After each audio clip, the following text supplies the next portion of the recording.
Havia um tempo em que o povo de Israel gemia sob o peso da escravidão no Egito. Nesse cenário de dor e resistência, nasceu Corá, filho de Isa, neto de Coate, bisneto de Levi. Ele vinha de uma linhagem separada, uma linhagem que não recebeu terras, mas recebeu algo ainda maior: o privilégio de cuidar das coisas sagradas. A tribo de Levi foi escolhida não para possuir, mas para servir.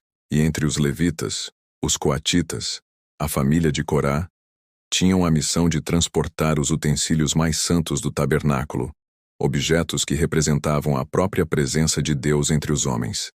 Corá cresceu cercado por esse ambiente de glória e reverência. Desde menino aprendeu que cada toque, cada gesto, cada passo no serviço a Deus era sagrado.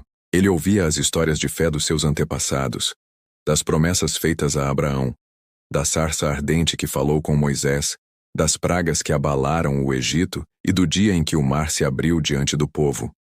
Ele viu tudo. Caminhou entre os milagres. Respirou o impossível.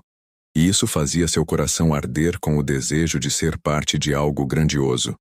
Ele era parte.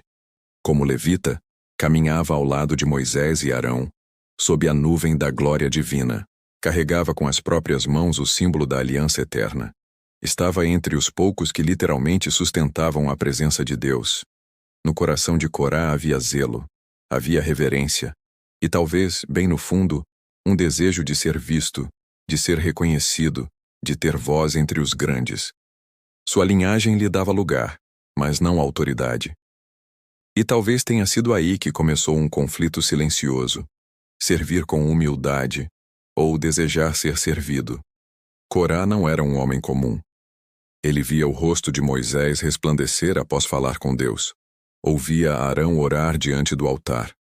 Sentia o perfume do incenso subindo aos céus. Vivia cercado pela santidade.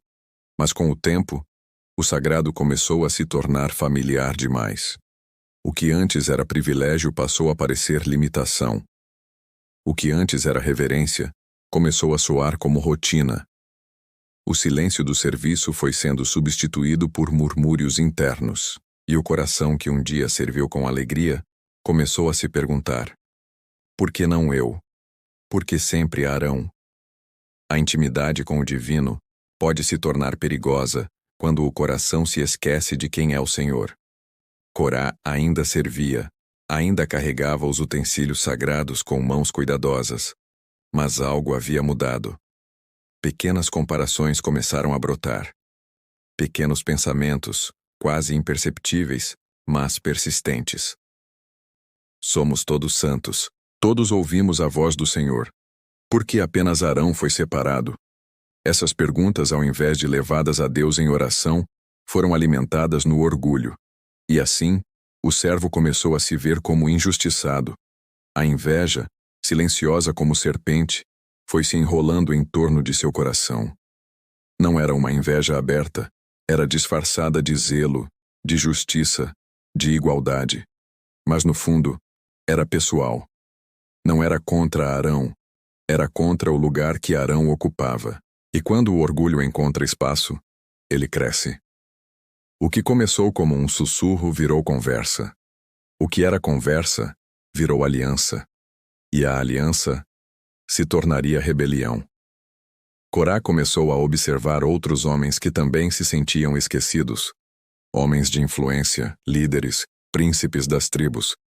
Cada um deles carregava em silêncio a mesma frustração. Falavam de justiça, de igualdade, de voz para o povo, mas por trás de cada palavra havia o mesmo sentimento: orgulho ferido. Corá os reconheceu. Via neles o espelho de si mesmo. E pouco a pouco, os sussurros se transformaram em conversas, e as conversas em alianças. Datã e Abirão, filhos de Eliabe, da tribo de Ruben, foram os primeiros a se unir a ele. Vinham de uma linhagem que antes tivera destaque, e agora se via à sombra de Moisés e Arão. Sentiam-se diminuídos, esquecidos pela história. As conversas começaram discretas entre as tendas, nas pausas do serviço, nos cantos do acampamento. Palavras suaves, cheias de zelo aparente, mas envenenadas de ambição. Falavam de um novo tempo, de uma nova ordem. E no coração de cada um, a semente da rebelião germinava em silêncio. A conspiração cresceu. 250 homens de renome se juntaram a Corá. Eram príncipes da congregação, líderes respeitados, homens de posição. Não se tratava mais de uma inquietação individual. Era um movimento. Um murmúrio coletivo que se espalhava pelo acampamento como vento entre as tendas. O povo, confuso, começou a escutar. Alguns se encantavam com as palavras de Corá. Ele falava com eloquência. Sua voz parecia justa. Suas intenções, nobres. Ele sabia o que dizer e sabia como parecer piedoso. A autoridade de Moisés, antes incontestável, começou a ser questionada. Vozes se levantavam. Por que só Arão pode oferecer incenso? Por que Moisés decide tudo? Não somos todos santos diante do Senhor? O deserto, que já havia sido palco de milagres, agora se tornava terreno de disputa. Uma guerra silenciosa nascia, feita não de lanças, mas de palavras. Corá não buscava apenas um cargo. Buscava um trono. Queria reformar a ordem estabelecida por Deus. Em seus discursos, tudo soava espiritual. Ele falava em igualdade, mas o que queria era poder. Falava em justiça, mas o que desejava era o altar. Falava do povo, mas pensava em si. A rebelião estava madura. E quando a ambição encontra aplausos, o próximo passo é o confronto. Foi então que Corá e seus seguidores decidiram se apresentar diante de Moisés e Arão. O sol nascia sobre o acampamento quando 250 líderes marcharam juntos até o centro. O povo se aglomerou para assistir. Havia silêncio. Havia tensão. E havia orgulho.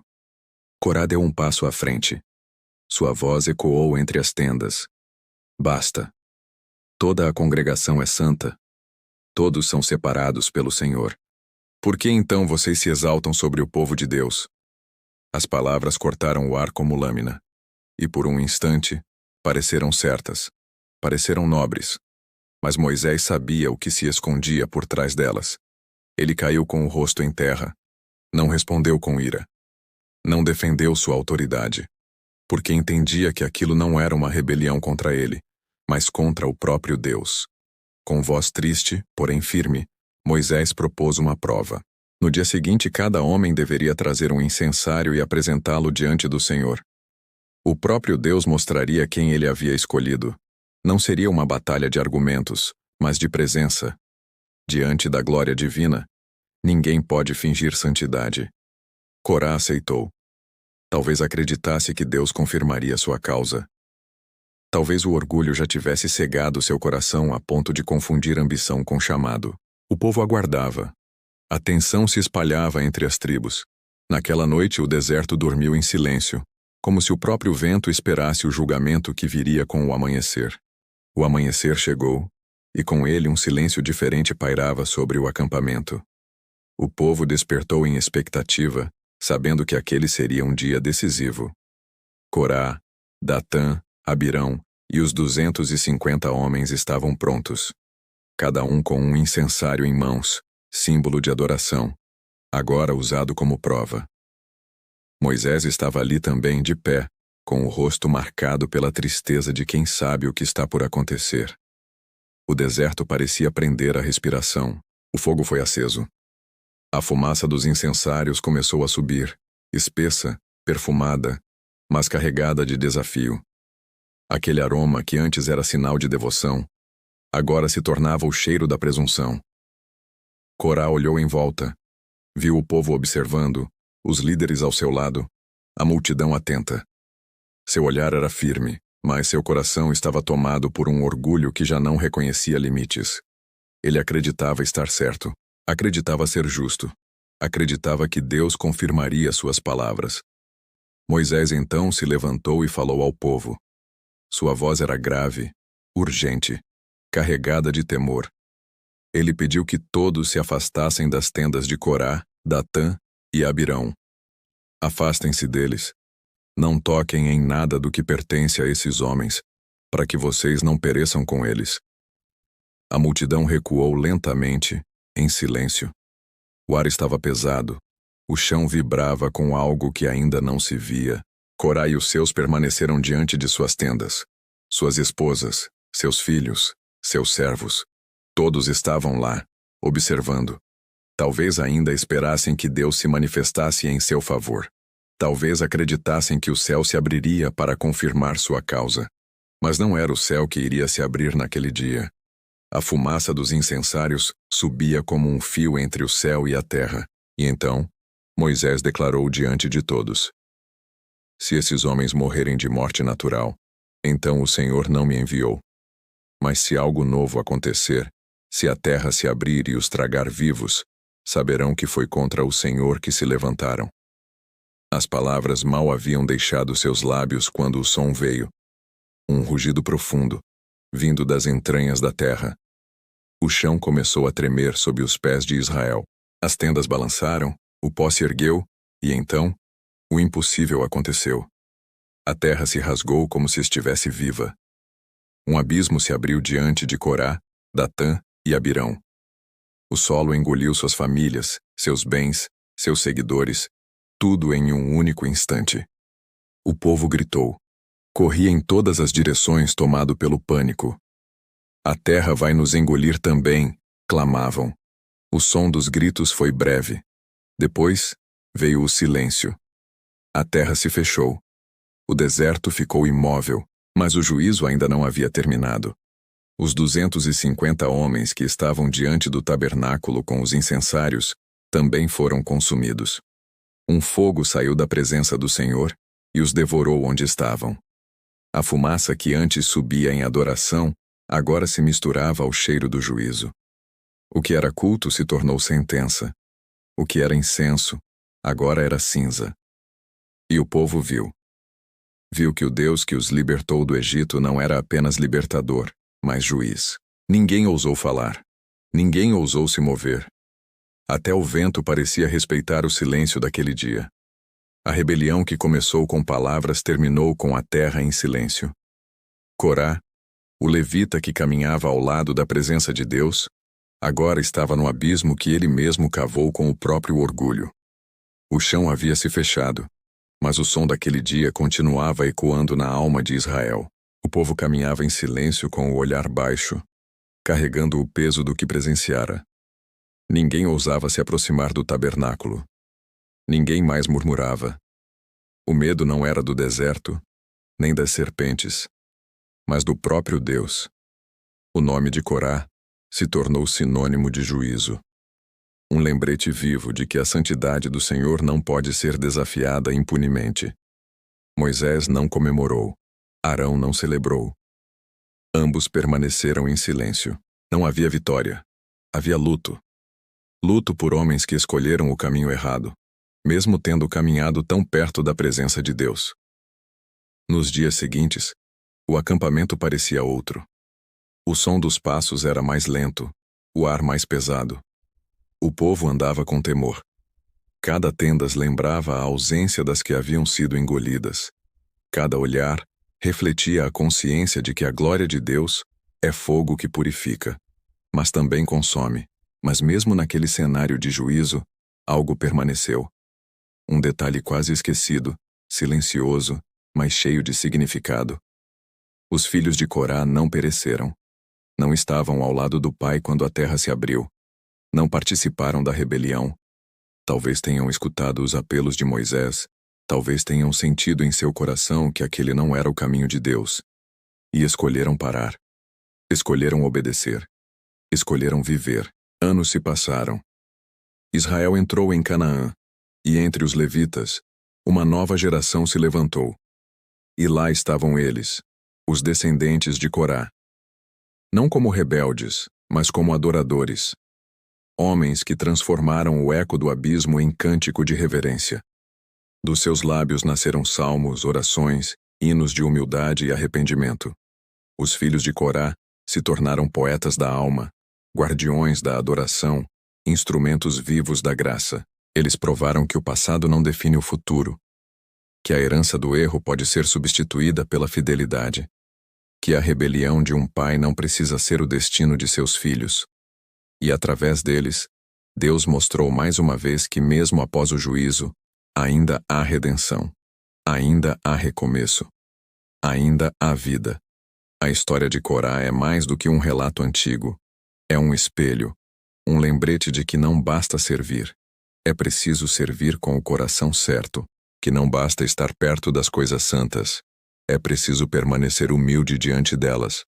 O orgulho pode se disfarçar de zelo, pode usar palavras de justiça, pode vestir aparência de santidade, mas no fim, sempre conduz à ruína. Deus não se impressiona com incensários brilhantes nem com discursos bonitos. Ele vê o coração. E é no coração que começa a verdadeira adoração. A história dos filhos de Corá também nos ensina que é possível reescrever o próprio destino. Eles não repetiram o erro do pai. Escolheram o temor, escolheram a fé, escolheram cantar ao invés de se rebelar. E seus cânticos atravessaram os séculos, como testemunhos vivos de que Deus preserva aqueles que o honram. Por isso, toda vez que o orgulho tentar roubar seu coração, lembre-se de Corá. E toda vez que pensar que não há mais volta, lembre-se de seus filhos, porque o mesmo Deus que julgou o orgulho também restaurou a adoração.